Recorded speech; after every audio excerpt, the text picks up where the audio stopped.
It is 6:50. This is your morning in 8 minutes as fire crews work to contain the Hatcher Mountain fire in Wears Valley. Crews are fighting another one at the Blount and Sevier County line. Brent Parton from our WVLT Weather Vols Facebook page sharing this photo of the Millstone Gap fire. We do have crews there on the scene right now. Here's a live look from Seymour.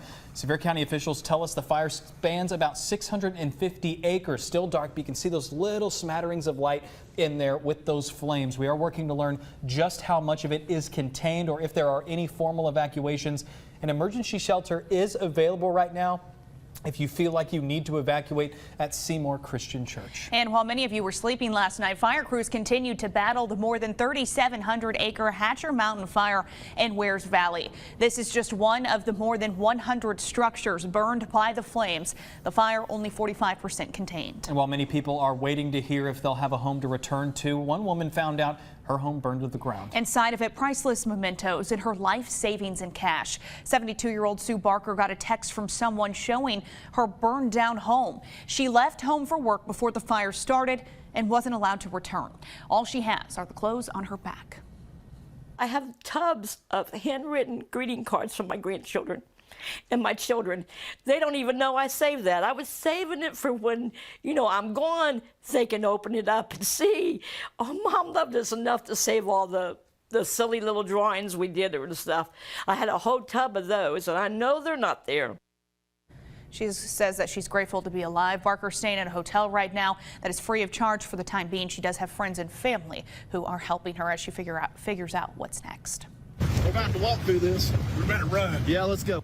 And take a look at the conditions that fire crews are up against in the Hatcher Mountain fire. You can see just how fast the wind was spreading when the fire hit the Waldens Creek area during evacuations. This video sent to us by Tom Lucas, a Sevierville firefighter and Waldens Creek volunteer. He eventually made it out safely. And fire crews certainly have had their hands full the past few days. Our Abby Kasoris joins us live there from the fire line. Abby, what are you seeing this morning? Yeah, well, we can smell the smoke from here, and we can see some of the orange glow behind us. These little fires everywhere. Over on the other side of Wears Valley Road, we're up on a ridge getting a bird's eye view.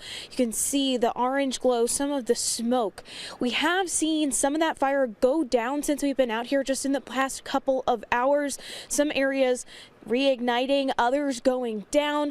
Crews working overnight to try to contain and put out this fire. At last check, about 45% contained. We know the crews were out here yesterday trying to draw some of those containment lines, trying to get that number up.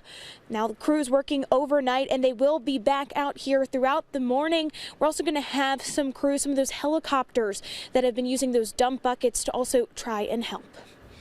All right, our Abby Kasoris reporting live for us this morning. Thank you.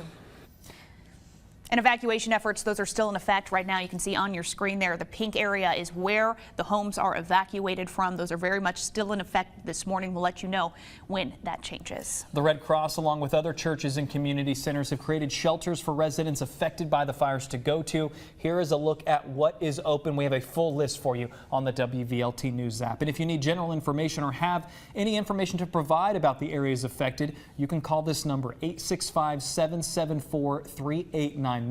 Of course, please call 911 for emergencies only.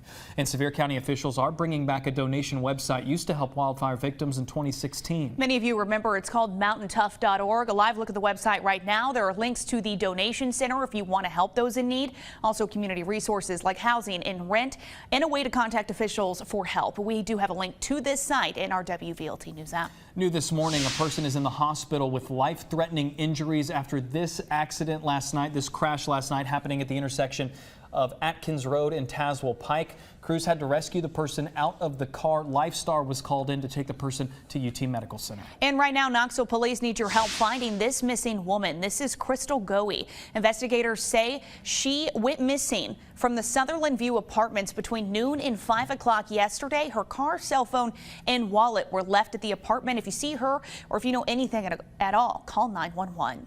And we're learning more this morning about the deadly shooting at the Dollar General parking lot just off Sutherland Avenue. Shawnee Harris is now facing attempted first-degree murder charges. KPD says she and Jaquan Gillette drove into the parking lot for a drug deal, then opened fire on people in another car. Those people, according to police, returned fire, killing Gillette. Harris is charged for her role. It is 6:55. Let's get right to Whitney Turner with your first alert traffic. We are following a multi-vehicle crash. This is in Claiborne County on State Route 33, right around Lakeview Drive. 3 vehicles are involved, including a semi-truck. Traffic slowing down to about 15 miles an hour to get by that incident. Just want to remind everyone that several roads are closed in Sevier County due to the wildfire. Most notably, Wears Valley Highway 321 is closed from Walden's Creek to Valley View, so make sure you avoid the area. Your first alert forecast with Chief Meteorologist Heather Haley. And winds have obviously been such a huge factor the past couple of days, as we had gusts a couple of days ago at 80+ miles per hour.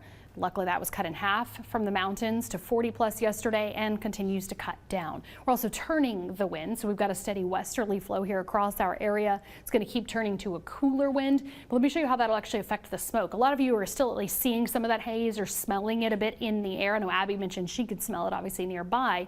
But I wanted to show you mapping out the wind direction. It'll actually concentrate the low to some moderate levels of smoke right here over Sevier County. And then because those winds will turn out of the northwest, that'll actually start sending the smoke over into the North Carolina side of the mountains. So that can ultimately just affect all of the conditions in our area as a whole.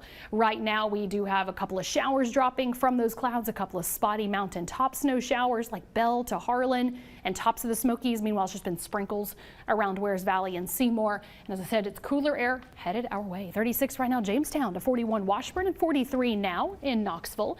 For your day ahead, at least we have more sunshine, but we have more changes to track to impact your weekend coming up on the CW. All right, Heather, thanks. And our coverage of the wildfires in Sevier County continues on WBXX. We'll see you over there. Have a good day.